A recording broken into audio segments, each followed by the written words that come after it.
வழக்கு எப்படி போயிட்டுருக்கு? போலீஸார் விசாரணை எப்படி இருக்குது? நீங்கள் கொடுத்த புகாரின் அடிப்படையில் விசாரணை சரியாக செல்லுதா? அதை எப்படி பார்க்குறீங்க? அதாவது அவங்க செயல்படுறாங்க அப்படின்னு சொல்லலாங்க. ஆனால் விசாரணை சரியான முறையில் போகுதாங்கிற கேள்விக்கு பதில் எனக்கு தெரிஞ்சு இன்னும் சரியான முறையில் விசாரிக்கல நிறைய விஷயங்கள் அப்படிங்கிறத எனக்கு தோணுதுங்க. இன்னும் கொஞ்சம் அவங்க என்னுடைய பெண்ணினுடைய மரணத்துக்காக இன்னும் கொஞ்சம் தீவிரமாக விஷயங்களை அவங்க சேகரிக்கணும்னு எனக்கு தோணுது. நீங்கள் எழுப்புகிற கேள்விகளை எல்லாத்தையும் போலீஸார் அந்த பக்கம் விசாரிக்கிறாங்கங்கிற ஒரு திருப்தி இருக்கா? அது ஒன்றும் எங்கள்கிட்ட எதுவுமே டிஸ்கஸ் பண்ணலைங்க. ஏன்னா நாங்கள் கேட்குறதே ஒன்றும் ஆடியோ விசாரணை வரலைன்னு சொன்னாங்க. ஃபஸ்ட்டு நாங்கள் பல தடவை கேட்டோம், போஸ்ட்மார்ட்டம் ரிப்போர்ட் கேட்டால் அது வரலைனாங்க. ஆனால் அங்கே ஹைகோர்ட்டுக்கு வர்றபோது அதெல்லாம் சப்மிட் பண்ணாங்க.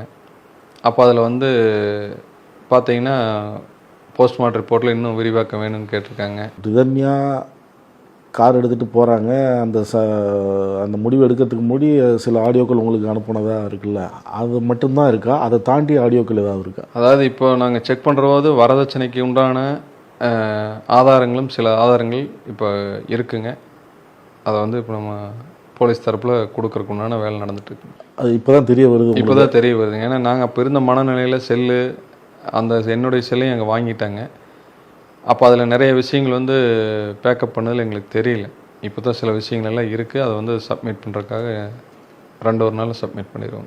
அந்த ஆடியோவில் சொன்னாங்கல்ல, நகை அந்த இடத்துல இருக்குதுன்னு சொன்னாங்கல்ல, இவ்வளோ எல்லாமே அங்கே தான் இருக்குது? எல்லாம் அங்கே தான் இருக்குங்க. நகை, வெள்ளி பாத்திரங்கள், பணம், பாப்பாவுடைய ட்ரெஸ்ஸு, காரு எல்லாமே இன்னும் அங்கே தான். பணம்னா ரொக்கமாக கொடுத்தீங்களா? ரொக்கமாக கொடுத்தது அங்கே தான் இருக்குது. அது எவ்வளோ சார்?